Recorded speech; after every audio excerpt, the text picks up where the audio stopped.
Pour la majorité des projets, la première étape dans l'utilisation de Callisto consistera à venir déposer des données à l'intérieur de l'interface, ce qui se fera par l'utilisation de l'instance de Dataverse embarquée à l'intérieur de Callisto.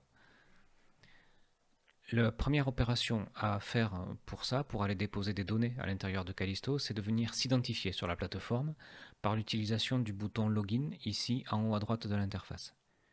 L'utilisation de ce bouton nous amène vers le mécanisme d'authentification, en l'occurrence ici Shibboleth, dans lequel nous devons choisir notre institut de rattachement, de telle façon que nous puissions nous authentifier par rapport au mécanisme interne de cet institut. Et ici, nous nous retrouvons donc identifiés à l'intérieur de la plateforme Callisto. Maintenant, pour vraiment venir déposer des données à l'intérieur de l'interface, il va falloir que je contacte l'instance de Dataverse, ce qui peut se faire ici en cliquant sur le bouton Begin dans la partie Collaborate, qui nous amène à l'intérieur de Dataverse. Alors, une chose à noter ici, c'est que l'utilisateur avec lequel je me suis connecté est déjà connu et a déjà des droits d'accès sur l'application Callisto et à l'intérieur de certains dépôts de données dans Dataverse, ce qui ne sera pas le cas pour un nouvel utilisateur de l'application. Dans ce cas-là, pour le cas d'un nouvel utilisateur de cette application, il faudra, après authentification par Shibboleth, que l'équipe Calmip mette en place les bons droits sur les bons dépôts pour cet utilisateur afin que cet utilisateur puisse effectivement utiliser l'application. Ici, en cliquant sur le bouton Dataverse en haut à gauche, j'ai accès à une liste de tous les dépôts de données et de tous les datasets pour lesquels l'utilisateur que j'utilise actuellement a les droits en lecture. Ici, comme je suis identifié comme étant l'administrateur du système, j'ai accès à l'intégralité de ce qui est pour l'instant déposé à l'intérieur de Callisto. Alors, comment est-ce que ça se découpe? Ça se découpe en différentes parties, en 3 parties principales. Une première partie qui sont les dataverses, c'est-à-dire les dépôts de données identifiés à l'intérieur de la plateforme, ce qui nous amène à lever une petite ambiguïté de nommage puisque la plateforme s'appelle elle-même Dataverse et que chacun des dépôts de données s'appelle aussi Dataverse d'une façon générale. À l'intérieur de ces dépôts, à l'intérieur de ces dataverses ici, nous allons avoir des datasets, c'est-à-dire des ensembles de fichiers. Ces ensembles de fichiers comporteront chacun un certain nombre de fichiers, ce qui fait qu'ici nous avons 6 dataverses, c'est-à-dire 6 dépôts identifiés, 22 datasets, 22 ensembles de fichiers et 206 fichiers au total.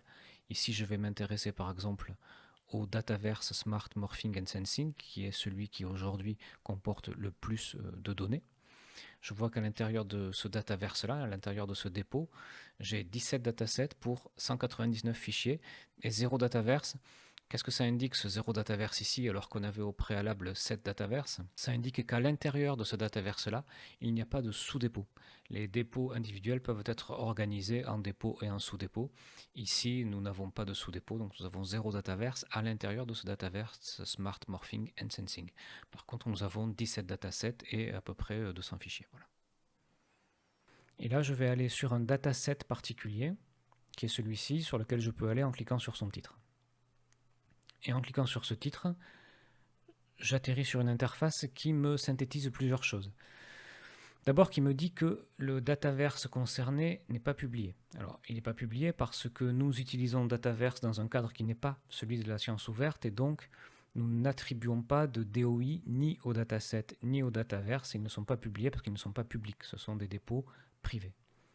Ce qui est rappelé ici dans ce losange-là qu'on voit apparaître. Là, je suis donc sur le dataset Polymy, CP Distribution, etc. J'ai une description générique du dataset, pas de chacun des fichiers individuels, mais du contenu du dataset, de l'ensemble de fichiers.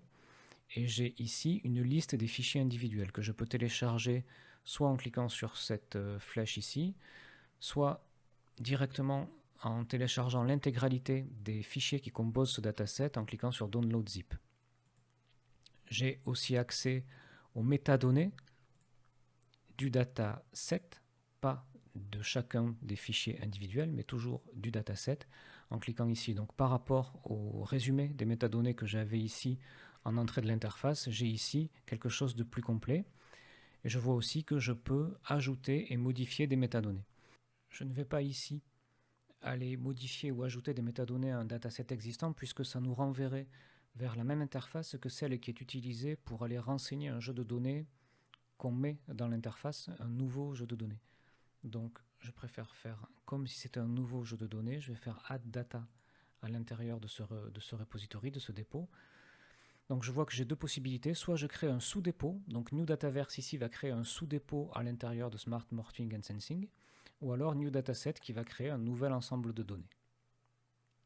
En faisant New Dataset, évidemment le nom du dépôt général auquel appartient le dataset est déjà positionné par défaut, et Dataverse me demande un certain nombre de champs de métadonnées à renseigner. Comme d'habitude dans ce genre d'interface et dans beaucoup d'autres interfaces web, vous avez l'habitude de ça. Les astérix rouges ici identifient les champs obligatoires et lorsqu'il n'y en a pas, ce sont des champs optionnels. Donc qu'est-ce qu'on voit ici comme champ de métadonnées? On voit qu'on a le titre, l'auteur du dataset, le contact pour le contenu de ce dataset, la description, etc.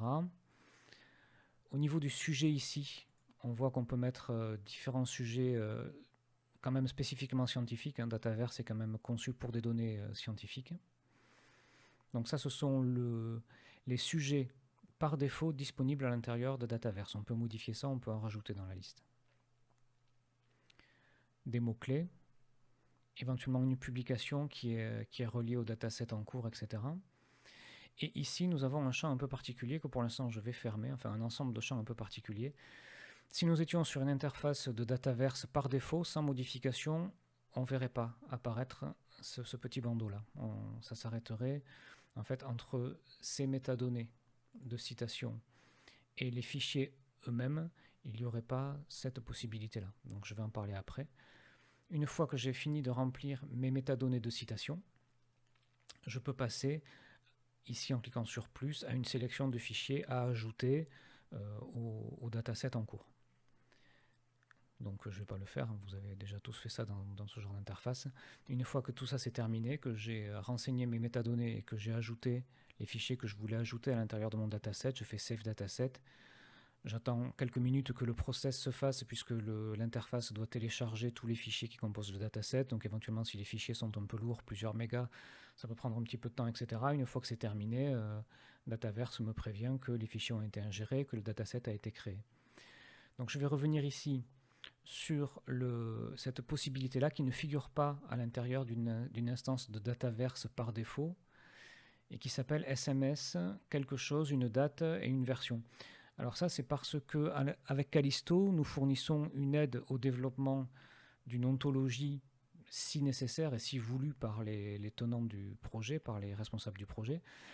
Donc cette ontologie a plusieurs rôles, j'en reparlerai plus tard, et un de ces rôles, c'est de générer des métadonnées spécifiques pour le projet en cours. C'est-à-dire à l'intérieur du projet SMS, nous avons une ontologie. Cette ontologie comporte certains champs, on verra ça d'une façon pratique dans une autre partie de la vidéo, qui ne sera pas la partie tutoriel, qui sera plutôt la partie sur les outils vraiment informatiques mis en place pour assurer ces fonctionnalités-là.